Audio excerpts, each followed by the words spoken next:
following program may contain coarse language, violence, nudity, mature subject matter, or scenes which may not be suitable for all viewers. Viewer discretion is advised. All Hit Radio.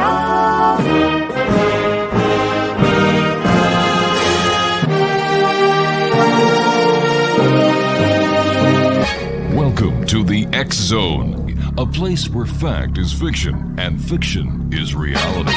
Now, here's your host, Rob McConnell. And good evening, one and all. This is the X Zone. I am Rob McConnell. We're coming to you from our broadcast center and studios in St. Catharines, Ontario, Canada.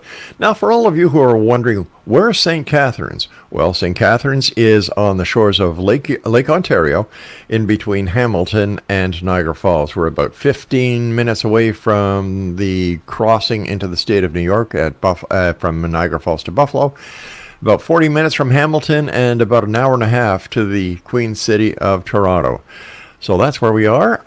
Plenty of action in this area when it comes to the paranormal. We have UFO sightings. We've had Bigfoot sightings. We've got ghosts galore just down the road in Niagara-on-the-Lake, where the War of 1812 was fought. And a lot of strange and wonderful things. I'm not only talking about the people, I'm talking about everything else that happens around here. What a show we have for you tonight, Exonation. My first guest will be joining me in a moment or two is Monique Chapman. And sometimes I wish that we could broadcast the pre-show interviews and chats that I have with guests, because this lady is fantastic. And we're going to have a good hour with Monique. Dr. Will Horton is with us tonight. He was supposed to be with us last night, but something happened at his end. He's with us tonight, and we're going to be talking about the psychology of addiction. Then Paul Dale Roberts is with us discussing the paranormal, and in the final hour, William Barnes and Sasquatch research. All this tonight here in the X Zone on the Talkstar Radio Network, Mutual Broadcast Network, XZBN or the X Zone Broadcast Network, and on Channel 54 on Simul TV. Speaking about Nicole, wow. Speaking about Monique Chapman, let's bring her in. Hi there. Welcome back. Thank you. I don't know why I called you Nicole there. You know, it's still like French, right? Monique, Nicole, you know. Oh, yeah. That's as long it. as you don't call me the B word, I'm cool.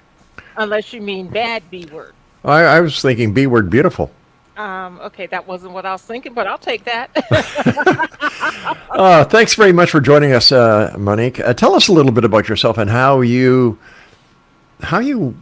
became to enter into the wonderful world of metaphysics and the work that you do. Ooh, a little bit about myself. Okay, native New Yorker, born and raised. My family was into this, and I didn't know that I had any abilities that other people didn't have until I went to kindergarten, and I was telling the kids about the colors that are around them, and they're like, "Whoa, you're weird." So I quickly learned to squash that, and plus being the only black kid in the school, that didn't help either. So I squashed that, but it's a family learning. We used to practice. My mother was into a lot of voodoo, which she taught us. I didn't necessarily resonate with it. And my father was extremely, extremely psychic. So we'd play these little psychic games, and we didn't call them psychic game. We just called it games. And my intuition grew, and I stuffed it down for a while. And then when I went to out in the working world, I was software sales rep, seems like forever, 25 years. And I got tired of doing that, flying all over the country and not being with my family. And I wanted to be with my kids. Family loved me because they could fly first class and do whatever, on their end. But I was the one suffering. So one day I just decided to quit across country from Rochester, New York, an area you were kind of talking about. Yep. When I was leaving there, went to flying over Minnesota. When I got over Minnesota, I don't know why, I said I had enough. When I landed in San Jose, I sent the computer and everything back and said bye. Came home, told my husband. When he got up off the floor, he's like, well, what are you going to do now? Because we were a two-income family. Right. And at that point, I said, I don't know, but I'll figure it out. Give me a couple of weeks. And I ran into a friend who took me to a psychic show. It was Psychic Healing and Arts. And I saw the people in their booths and they were giving readings. I'm like, oh, this is easy. I could do this. And that's how I started. Years ago when we first started doing the show, the stations would send me to all the psychic fairs and, you know, the symposiums, and we do the show live from there. And for the first time I went there, it was kind of like, oh, this is cool. You know, you had the psychics doing a horseshoe around the edge of the room. And, Oh, yeah. and then I noticed people would start going from one psychic to another psychic to another psychic to another psychic, and then they'd leave. And then the next person would do the same thing. After about 3 of these shows, I spoke to the organizer and I said, why is it they go from one to the other, to the other, to the other, to the other? He said, it's very simple, Rob. They keep on going until they hear what they want to hear. Well, that's the way to put it, because I didn't realize initially that people would do that. And I'm like, well, why are you spending money? I mean, it's their money. They can do whatever Sure. they want with it, of course. But I'm like, why are you spending all this money? And I just surmised that they just wanted to see if one validated the other, you know, and it didn't bother me. It's like, if that's the way you want to spend your money, fine. I had one client who went bankrupt, 90 grand in bankrupt between working with me and 5 other psychics. Oh, my God. That's crazy. Yeah, but didn't God the bless other, you know, $90,000, you know, we're That's a lot talking, of money. it is. You know, 90,000 US is equal to about 64 billion Canadian. Okay. But it was, you know, it was crazy. And that taught me, when I was working with her, to not allow people to depend on me. You know, I'm Right. not going to tell you what to do. I'm going to tell you options, and you can choose whatever option you want to choose. Yeah. I can support you whatever way you want to go, because it's you choosing your life, not me programming you for what I feel you should be doing. Why do you think some people need to go to a psychic, especially the ones that get attached to the psychic, that form a dependency? They don't understand their own power. They don't realize that they have the same ability that anybody they're sitting in front of has. And it's been drummed out of them, usually by the age of 5 or 7, that, you know, that imaginary person or seeing the colors or whatever was a bad thing to do, and you have to stuff it down. So then they're going to give over their power to somebody else. It's almost like going to organized religion church, where the person standing in the pulpit supposedly has all the power, and Yeah. then you listen to them. So, you know, they just don't understand that they're powerful beings. They don't Yeah, understand they're here to learn. Yeah, I've got a different view of religious organizations, and especially the mainstream ones. You know, it's brainwashing. Thank you. It's brainwashing. Thank you. That's exactly how I feel. Yeah. You know, that and control. Oh, big time. Big time. Big time.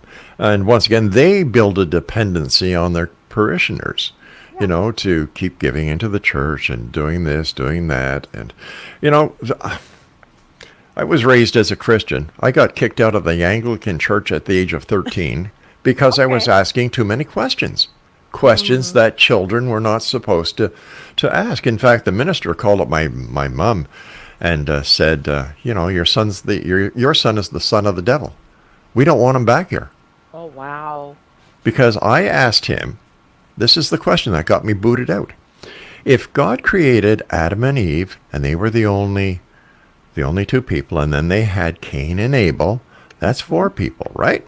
It says in the Bible that, I get the kids mixed up. Which one was the survivor? Which one was the murderer? Oh, I have no idea. Oh, I okay. think Cain slew Abel, I believe, but I'm not religious, Okay. so So, you know who I'm talking about, you know, like, Yeah. he crossed the mountain to the desert to another town where he married a wife, took on a wife. Where the hell did she come from? Exactly. You know? Yeah. Out. Yeah. Well, mine wasn't that bad. Same age. Well, a year later, I was 14. And I asked, why do babies die? Because that just hurt me to my heart. Oh, yeah. And nobody could give me a satisfactory answer. So I said, I had enough of this. Now, since I lived in the house, my parents did do the mainstream religion so that we were accepted within the community. So I just learned to be quiet, but I was done. You know, I said, there has to be something else. That has to be the hardest loss that a mother, father, and grandparents, aunts and uncles can go through. It is. My stepson died in June that just passed. June 6th, he passed away, and his birthday was June 21st. My He's condolences. 53 years old and died of a heart attack just like Oh, that. And it's hard. And I was just a stepmom. you know. And if it was hard for me, I can't imagine, you know, if it was on my one of my kids, honestly, I would still be in a bottle of Grey Goose. Well, I'll tell you something. We were in Montreal in July to see my dad. He was 94. And we got a call from my daughter that her baby had passed. Oh, Her unborn child. She went to the hospital. They couldn't find a heartbeat. heartbeat. Oh. And a lot of questions are asked at that time to God. You know, like, why? Why children? And, you know, one member of clergy said, well, Jesus said, suffer little children to come on to me, for thine is the kingdom of heaven. And I said, okay, suffer. Oh, Why? what did this? Yeah, exactly. Anyway, so you can see why I got kicked out of the church. I asked too many questions. Yeah. Well, good for you. Yay! You and I were talking before going on air that we should form our own church. Yeah, there we go. How about this? How about this for a title? The Church of the People Who Give a Damn. There you go. Yes. You take care of the U.S. chapters. I take care of the Canadian chapters. Yeah, and everybody gets to have their own BS belief system. That's right. Plus, you and I get a tax exemption. There you go. There you go. So, what was it like when you decided to come out of the closet with your gifts? With your gifts. You notice I had to pause there and kind of figure, well, how the hell do I ask this? What was it like when you took the veil of secrecy off you and said, ta-da! Here I am. Yeah. You know, it was frightening, and it was frightening because I wasn't, at that time, I was concerned with what people thought of me. Yeah. Now I don't give a. So, but back then it was frightening because I still wanted to be accepted on some Right. level. Okay. And I started talking to people when I was working in corporate America, and, you know, I would just say something, and everyone would say, you read me like a book. And I'm like, okay, you know, where's this coming from? Because I don't know if I'm right or wrong. I just tell people. If you ask, I tell. And that's the end of that story. So when I decided to quit my job and I said, well, what am I going to do now? That's when it came, okay, this is what you've done all your life. You've been weird according to regular world all of your life. So take that weirdness and let's do something with it. Let's have some fun and make some money. And Before we go to there we go. Well, I'm glad you did, because I think you'd made the right choice, because that was part of your destiny, right? Thank you. Yes. You and I have to take our first break. Please stand by. Monique Chapman is my special guest, X-Zone Nation. Her website is moniquechapman.com.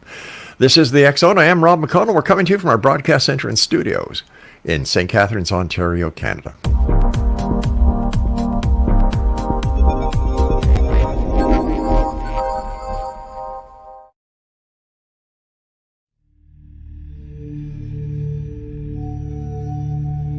Do you enjoy paranormal, sci-fi romance, yet find yourself tired of the same old themes and storylines? Then you won't want to miss Kahira O'Donnell's latest exciting release, To Taste You Again. Alien Lord Kane McKean knew the moment that his destined mate was born. He watched from afar, waiting for her to grow from child to woman. However, before she was old enough, she was stolen from her home world by flesh pirates. Kane searched 10 long years to find her held in a suspension chamber, a 10-year-old girl in a woman's body. He rescued her and swore to give her time to grow up, but with his very life depending upon winning her as a mate, has he waited too long? Get your copy today. To Taste You Again by Kahira O'Donnell is now available on Amazon or KahiraO'Donnell.com.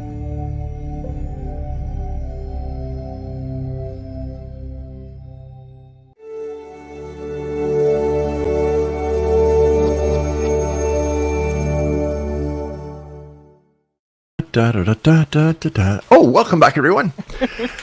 I'm Rob McConnell. My guest is the one and only Monique Chapman, and her website is moniquechapman.com. Listen, you were saying that, you know, your family, your mom, your dad, yourself, intuitive, right? Mm-hmm. What was it like at Christmas time? Would you walk down, look at the tree, and just kind of turn around and say, well, thanks very much, everybody, because you know what that was in every package, you know? No, I didn't, because I don't know how I learned this, but I can turn the intuitive ability on and off. And when I was a kid, I would Hmm. just like be wide open, but I was so excited about Christmas, and my parents did it grandly. I mean, Oh, the that's wonderful. 12-foot tree and, like 10,000 presents. So I was too excited to see what was in the next package. I was like, woo, you know. Oh, how fantastic that was. It's hard to Yeah, fool me now, though. really. My All husband right. I can't pull anything off like a surprise. It just doesn't work. I think that when it comes to husband and wife, that there's a special psychic bond that forms. I like my wife is like your husband. Like she'll say, Hmm. I'll say something, and she'll say, "No, what do you really mean?" Well, blah, blah, blah. No. Okay. Well, so much for Laura, who is my senior executive producer, and she's in the control room giving me dirty looks. So we better go on. Uh-oh. Yeah. I'm in trouble. I'm in trouble. You're a spirit release therapist, okay, Yeah. amongst many other things. What do you do as a spirit release therapist? I mean, I take all that negative, gnarly energy away from people who decide to play with Ouija boards and then the spirit goes within them, people who live near cemeteries, people who are just walking down the street. The spirit says, "Oh, you look good. Let me jump in and control you." So after their life goes to crap, they call me and they say, I can't think, I can't eat, I can't, whatever it right, right, is. right. And then Yeah. I take a look at them. And if they are truly having a spirit attachment, we set up a time and remove that energy. And I remove it by talking to the energy, Hmm. which is residing in your subconscious mind. And it's really a tupla, but people don't want to kind of look at that. But anyway, I talk to the energy and I find out why it came, what is it getting from being there, what purpose was it trying to serve to the person, find out where it would like to go, present a place that is going to be wonderful for them where they can't bother another entity or human, and we send them along. So basically, you send them to the light? No, No, I eh? send them. Okay. No, I send them to where they want to go because some people don't want to go to the light. You Really? get some of those negative spirits that are really Satan worshipers and whatever, or lower vibrational Right. worshipers, and they don't want to go to the light. Okay, they're interested in going someplace else. So I talk to them. What would your particular environment be? What is it that you Hmm. love? What is it that you want? And I send them, but it's in different dimensions, if you will. And there's no cookie cutter process. Okay, each individual one is different. And it takes about 3 hours. And I talk to the person, and while I'm talking to the person, the spirit is listening. Sometimes the spirit even speaks up before we even do the relaxation. And, we let the spirit just move forward and talk. And usually they're not very nice. They always want to cuss me out. So basically, from what I'm hearing, a spirit release therapist is an exorcist. In a sense, because I don't, I watched, was it Linda Blair or whatever Oh, movie yeah. Exorcist is, and none of that. But yeah, it's exercising energy that is no longer wanted by the person. But sometimes the person who says they want the energy to go away are really comforted by the energy being there. So you got to get their mind straight, their head straight first, as to do you really want to let this go? Is this something you want? And then do the work. So it's a little bit of the Stockholm syndrome as well, Yeah, where, yeah, holy yeah. cow. It must be very draining on you. No, You just No? because I don't take on any of the energy. I use protection, protect myself. I protect the other person, of course, and Yes. we just send that energy on. I'm not taking it. Not working here. Sometimes I've had energies that have been released, try to come into me, and then they get a process that's not too good for them. I don't want to say what that is, but they get a process that's not too good for them, and they go to wherever they said that they were going, where they promised to go. Am I 100%? No, no. But you're honest. That Yeah. makes up for it. Well, if anyone who says they're 100% with anything is a liar, because nothing's 100%. That's right. Do I guarantee anything? No, because nothing can be guaranteed. My success rate is about 87%. That's and pretty damn good. it will increase to 90-95% if the person does the pre-work. I have pre-work that I have them do, then the Hmm. session is done, and then there's post-work. And if they do everything that I ask them to do, the spirit goes away, the spirit stays away. If they don't do it because they think that, well, she's crazy asking me to do A, B, and C, well, then it just doesn't work. So it depends on me and my willingness to work, and then the person who is being worked on, their willingness to take some responsibility for their energy. Now, have you ever come to a release where you have actually released this spirit before? Or No, once you get rid of them, they're gone. I have not released the same spirit twice. No. I have had clients who went through the release session, they did the pre-work, they did the post-work, and they said, well, it's back again. So I would take a look, and it's not the same spirit, but a different spirit, because they got so used to that spirit being with them and the energy the spirit was given. They're like, Right. ooh, I miss that energy. Where is it? And then the spirit says, oh, okay, she wants me to come on in. So they come on in and join us. Why do people still use Ouija boards? This I don't baffles me. know. I don't know. I don't know. I was actually watching TV Wednesday, and the show that I was watching, the women, it was one of those housewives shows, and they Oh were gosh, using a yeah. Ouija board. I'm like, really? Aren't we past this by now? But some people just love it, and they'll All right. call me later. So if a Ouija board opens up a portal, the spirit, demon, or whatever it is, gains the trust of the person who's using it, right? Not necessarily. People No? who use Ouija boards are searching for any type of answer, and they don't care where the answer comes from. Because spirits out there are just like people, good, bad, and different. And their trickster spirits are out there that will tell you what you want to hear, but Hmm. it's truly a lie. So you have to be clear about who you're talking to and get down to the nitty gritty of who you're talking to. And generally, if you ask a spirit, they will tell you the truth, but you have to ask. And when you're using a Ouija board, you're just wanting to find out, yes or no. Does Johnny love me? Yes. Or my boyfriend's name is going to start with a C, or whatever. And it's childish, it's crazy, but you're inviting so much energy in. But you can take that same spirit and pick it up by walking down the street. I mean, spirits are everywhere all the time. We just can't see them with the naked eye. So are good spirits sometimes wanting to come through on Ouija boards and other games of divination? I would think so, but I just don't.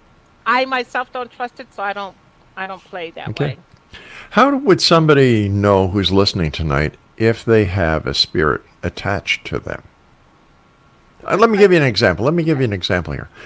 I, for one, believe that when you go to a yard sale or an antique sale, that you can buy something with a spirit already attached. And unknowingly to you, you bring a spirit home. Yes, yes, yes.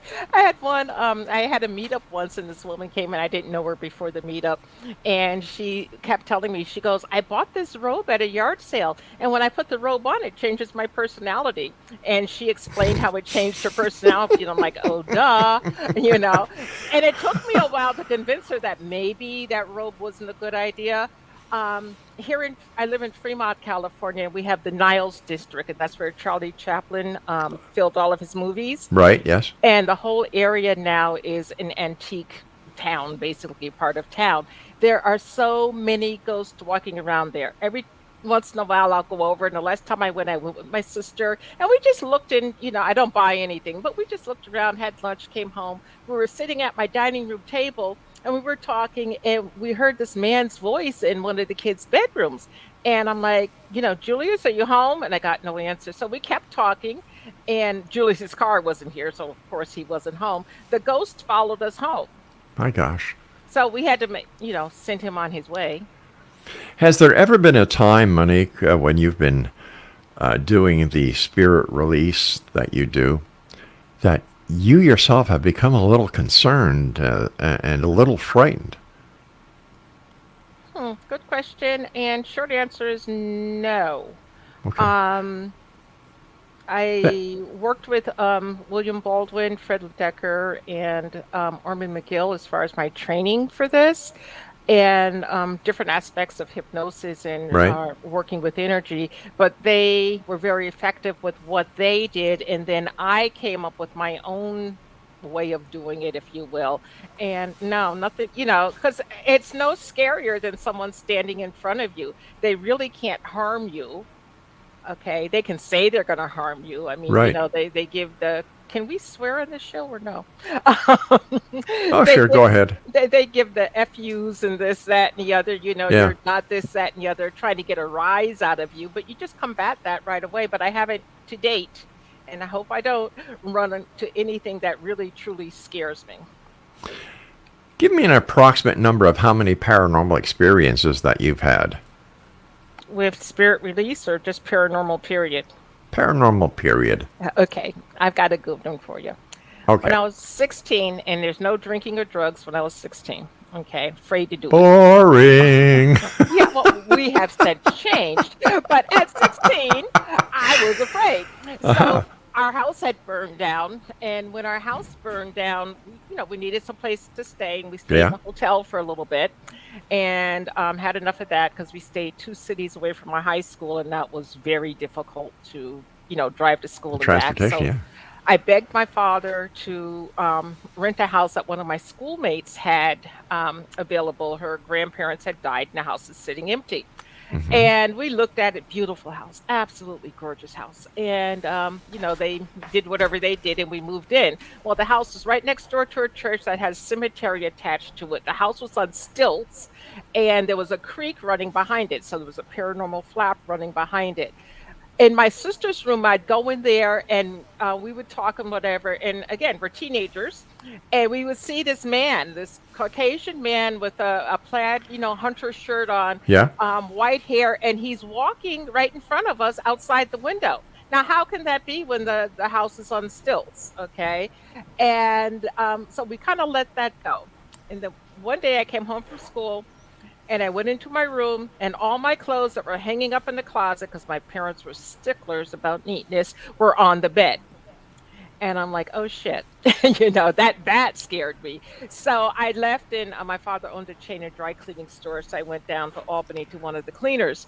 And that happened a few times in a row. And my father would keep telling me that the dog did it. Now, I had a beagle hound at that time. Zip was not going to get up and take the clothes out of the closet and put it on the bed. I mean, that just wasn't happening. So after that, I had this dream. I went to bed, had this dream, and in the dream, I was dreaming about the W of cats. Now, what that means, I still have no idea today, okay?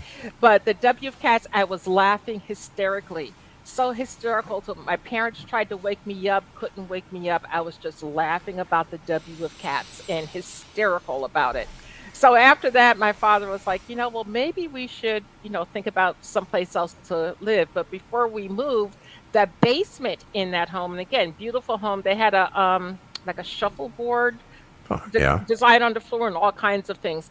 The furnace would scream like a human, Oh my gosh. and the sewer system would back up, and there's feces all over the floor. Not Ooh. urine, not liquid, just caked with feces all over the floor. So that was paranormal enough for my mom and dad. So we left. Well, it's funny because my dad was in the dry cleaning business as well. So Really? Wow. I know how hard your dad worked. Yeah, very hard. And Very, very hard. On his feet all day, and then the carbon tetrachloride and the pressing, the whole bit. Gosh, yeah, the I'm a great yeah. presser. I'm a great Really? presser. Yeah, and I can get spots out of anything. I mean, I had to, family business. You worked Yeah, in exactly. my father's world anyway. Yeah. So I can do all of that, but I choose not to. Young lady, you and I have to take our break. Please stand by. And Exo Nation, our guest this hour is Monique Chapman. Her website is moniquechapman.com. I'm Rob McConnell. This is the X Zone. Don't go away.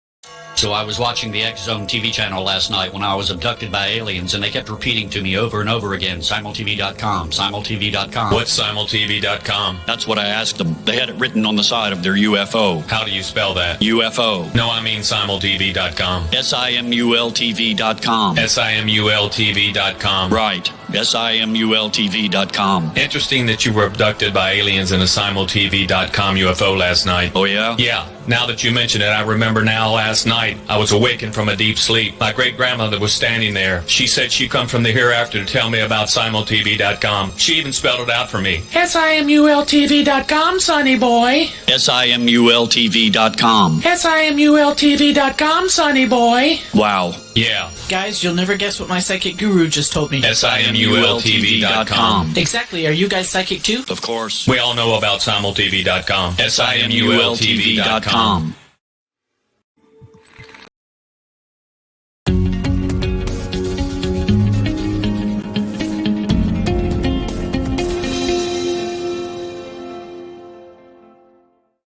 And welcome back. Monique Chapman is my guest. Her website is moniquechapman.com. Monique, what is your point of view when it comes to spells? I think the Harry Potter and all of that type of thing, glorified spells. For me, spell is nothing but focus, concentration on an outcome that you want. So we're always casting spells, if you will, if you want to call it a spell, but it's just focus, concentration. If you do a love spell, you're focusing on love. If you do a money spell, you're focusing on money with an intent to bring whatever to you. So I don't call it like a spell in a witch's book of shadows. I just call it focused intent. I call it manifesting. We can manifest what we want no matter what's going on in the world. Yeah, if you confess it, you can possess it.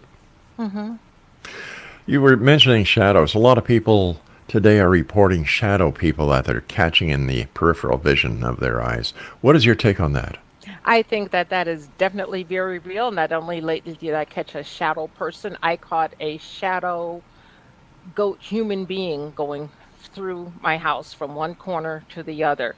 And it was shadow. It had from the bottom to the waist, it was goat. And from the waist to the head, it was human. And there were two of them, and they just walked through. So I don't know where they were going. I didn't ask them. I was just glad they kept going. Kind of kinky parties they go to, half goat, half human. Well, I don't want to play. Mind you, do spirits know that you are an intuitive and that you're able to see them? And do they come to you for help? They know that I'm intuitive. No, they don't come to me for help because I request that they don't come to me for help. That's the one thing I do not like to do is talk to dead people. So I don't, people say, well, can you talk to Aunt whomever? And I'll say, it's not my favorite thing to do. I'll try. And when I do it, they say, oh yeah, you connected, but it's not, I just don't feel comfortable with that because then you've got too many spirits all around all the time, and that's just way too much. I tend to work with no energy around me. I'll call in a spirit guide if I need it, but outside of that, I want to be in control of my destiny, not some outside energy controlling me. Is there a difference between being a psychic and being an intuitive? No. Same thing, huh? Intuition comes from within. Psychic ability comes from without. So psychic ability, you're using your intuition with some type of outward tool, like tarot cards or runes or whatever, but not really. Okay, you sent us some pictures. You sent us 4 pictures. And I'm going to put the first one up here, and maybe you can... I believe they were taken by your son? They were taken by my youngest son when he was 9 years old. We were at my husband's mother's 85th birthday party. And this was at a VFW post. Now, this picture is very interesting. You see the woman who's looking to the side, and then you see the man behind her. Right. Okay. And then you see this white shadowy thing with a black like top in between. Do you see that? I do. Yes, okay. I see it. That's an energy. That's not a person that was actually there. Wow. There was no. How did your son know how to take the? How did your son know when? Or are these just random shots? Yeah, he was 9. He had a throwaway camera. I gave both kids a throwaway camera. I said, "I'll take pictures." And his older brother took the same pictures, and none of the paranormal activity is in it. But Wow, this let's go. particular kid can see ghosts, and this, he's very psychic and Intuitive. very yeah, but he doesn't believe it, so that part doesn't work for him. But he's good at seeing ghosts. All right, let's go to our next one. Okay, this one is really Now, interesting. this one is freaky. This one is Yeah, freaky. yeah, because I mean, you see that being, right? And I have no idea who it is. And then the white thing to the left, I'm thinking that's some type of ghost because there's no napkins or anything flying in the air. So I have no idea what that was. But looking at that being, and then if you look behind the being, you could actually see the white shadow of something else. I have no Yeah. idea what it was, who it was. None. All right, let's go to the next one. Okay. Okay, This now is this, interesting. yeah, Go it's ahead. very interesting. Yeah, it looks like whatever the spirit is or the entity is dancing with the gentleman. Well, the gentleman is my husband. And his father had passed away at this point, and his father had a particular way of holding his hand. Okay. Now, if you Right. look at my husband and you look on I'm trying to figure out the left side, you will see like a thumb with a thumbnail. And then if you Yeah. look on the right side, you'll see the index finger, the middle finger, the ring finger, and the pinky finger sticking up. That's Yes. how my father-in-law held his hand in real life, Oh my constantly. gosh. So he was hugging his son. Now, again, the white thing, to me, that must be some type of energy, but I just don't know what it is. It's fascinating. That's what it is. It's just fascinating. Let's go to our next one. I think this is the final one that we have. Okay. Oh, okay. So that's me with my hand out, and my friend Brian and Deb. And on the way to the affair, my in-laws didn't particularly care for me because I could call them on their shit. And so, I was in the car. I said, let's send out healing and love and all of that. And look what came out of my hand. Wow. Energy was coming out of my hand. Now, mind you, this is at a VFW post, the cemetery in the area, Albany Rural Cemetery, which is one of the most haunted cemeteries in the United States, was 4 miles up the road. So I don't know if it was energy coming from there, or what, but others energies were with us, and I didn't feel at ease when I was there. You know how you can walk into some place and it's like, oh, I just can't get comfy no Yeah. matter what. I just couldn't get comfortable, and I can drink, but I wasn't drinking. I was like, no, I got to stay clear so I can be aware of whatever. And nothing happened that I could see, but there was a lot going on behind the scenes. Thank you for allowing us to share those photos, Monique. Oh yeah, thanks. You're welcome. Has your son developed his abilities since those photos were taken? Yes and no. He can still see ghosts. The last time that I'm aware that he used it for a while, when he was going to college, he was a bartender, and a bar back first, and then a bartender. And he worked at the San Carlos Lounge in San Carlos, California. And there was this long-running story about a man being murdered in the bar, and he was a biker dude, the long hair, mustache, typical what you would imagine a biker guy to be. And every Sunday we would go over and have drinks with him because it was slow, it was just slow. And we were sitting there, and he was doing his thing, and he stooped down and he got back up, and he was facing the mirror, and he turned around and he looked, and he goes, "Oh, but it's not there." And he turned around and again, I said, "What's not there?" He goes, "Mom, that biker dude was standing behind you." And I'm like, okay, but he described him, and I didn't see him, but he could definitely see this person. And he tends to know when people are going to make their transition. He does, eh? Yeah. I mean, he'll just come out and tell you. Well, I don't want to meet your son. I'm sure he's a great guy, but He's a good kid. he takes after his mom and dad, that's for sure.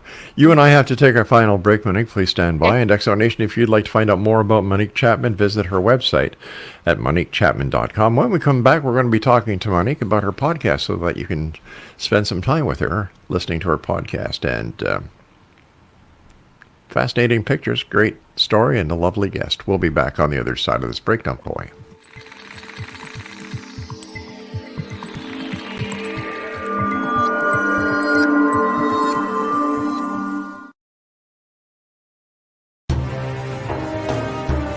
be accosted in her bed and abducted by aliens was the last thing Michelle expected.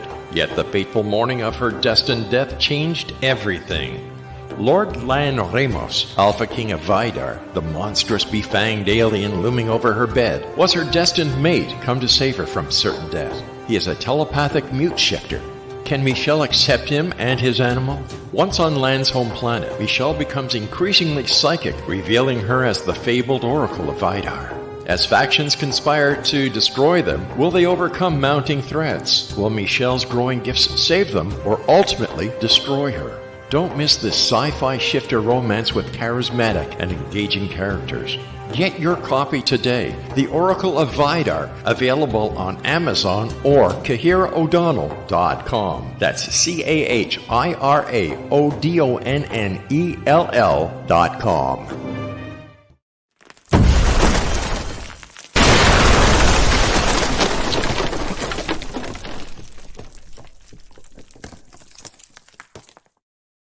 Wow, talking about a breakthrough. Monique Chapman's our guest. www.moniquechapman.com. First of all, Monique, this is our last segment, so I'd like to thank you so much for joining us tonight. It's been a great pleasure. Thank you for having me. The door is always open. We'd love to have you back more times. Okay. Okay. Tell us about your podcast.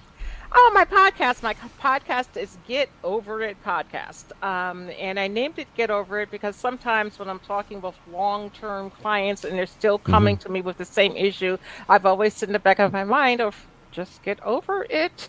So I showcase spirituality, personal growth, and self-help to help people with issues that are going on in the world. It can be from anything like you do with the occult all the way down to teaching you how to parent your child. Wow. I've had, people who were on Oprah way back when and the spirituality segment that she would always do. I've had on like Dr. Larry Dawsey, Neil Donald Walsh, Greg Braden. I interviewed Stuart Wilde 5 days before he passed away. And to me, that was, a really interesting interview. I tend to work with published authors so that you can go buy their books. I do read all the books that make it on air, so I'm not, just putting on Jane, who thought she was great at what she does and really has no clue. And there's a lot of people like that. And Get Over It has been in existence for 8 years now, I believe. Before that, I was on terrestrial radio. And it was Walking with Spirit, and then I also did the Monique Chapman show on the Achieve Radio Network. But Get Over It podcast is it, and when I'm done with the podcast, I'm done broadcasting. That's what you think. Well, broadcasting on the ear where I have to plug into a computer. Oh, gotcha. Where can people listen to your podcast? Any major podcast network platform, I'm there. And Apple, whomever. It's Get Over It. Get Over It podcast. You got to put the podcast in there because there is another Get Over It. But it's not as good as yours. They should get over it, yeah. It may be. I haven't listened. I don't need the competition.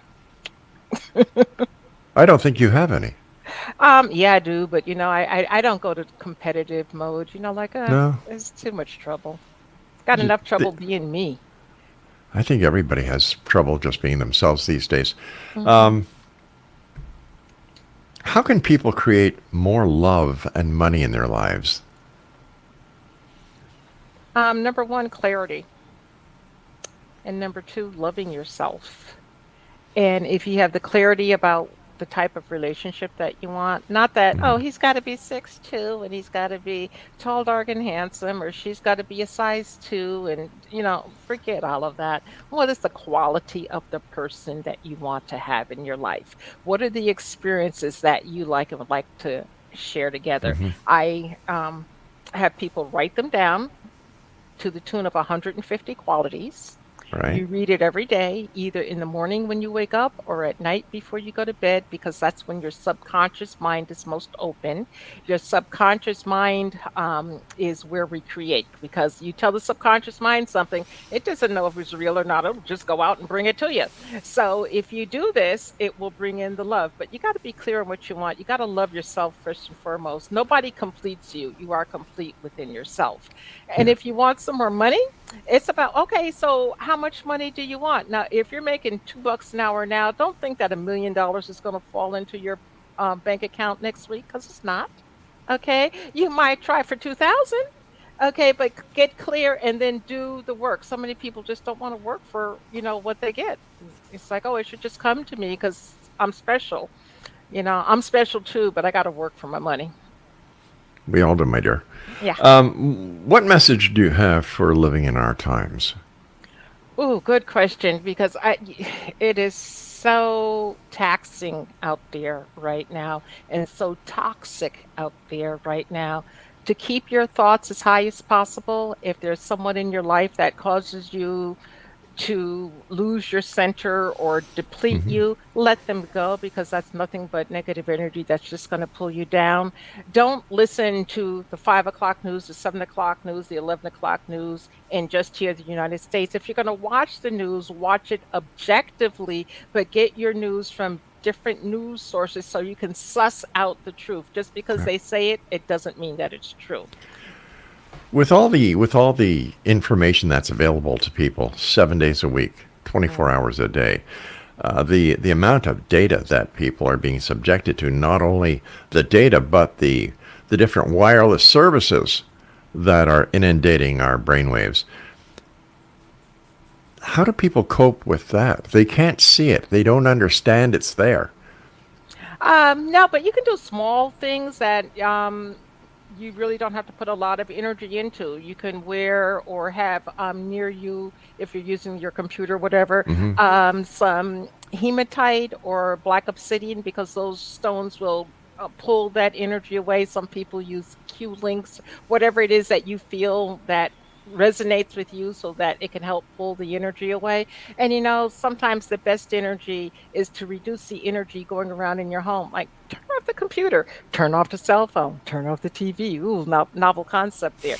Turn off the games. Ooh, novel concept. But that will allow your space to kind of calm down, and you can regroup again.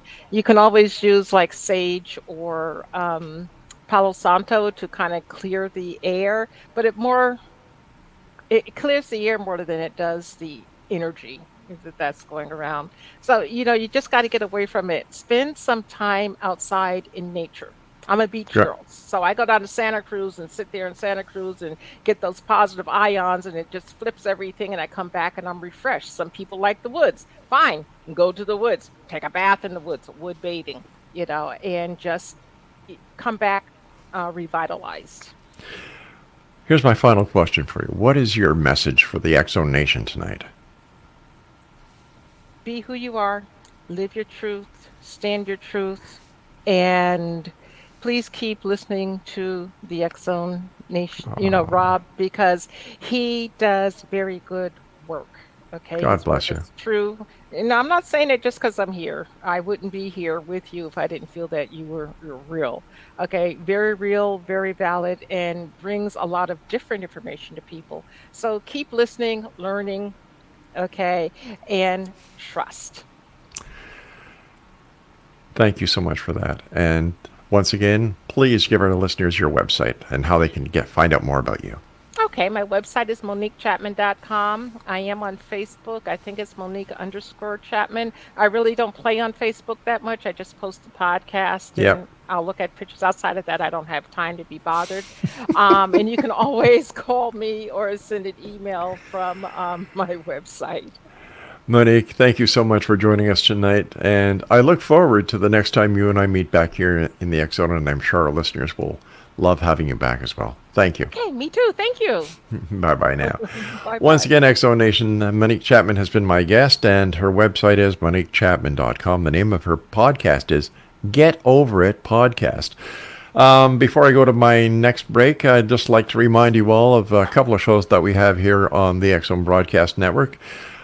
Mission Evolution with Gwilda Wiyaka, and Gwilda does another show with us called Stairway to Heaven. Now, to find out more about Mission Evolution, the website is missionevolution.org, and for Stairway to Heaven, it's stairwaytoheavenmedia.com. Kevin Randall joins us as well every week here on the X-Zone Broadcast Network. His show is called A Different Perspective, in which he talks about UFOs, the Roswell crash, unidentified flying objects, UFO crashes, and he brings on some of the most important people that talk about UFOs and what is in the skies, whether they're real, whether they're part of an ongoing encounters that we've had throughout history, or if it's military. And his website is kevinrandall.blogspot.com. Coming up next is Dr. Will Horton. We're going to be talking about the psychology of addiction here in the X-Zone from our broadcast center and studios in St. Catharines, Ontario, Canada. Don't go away.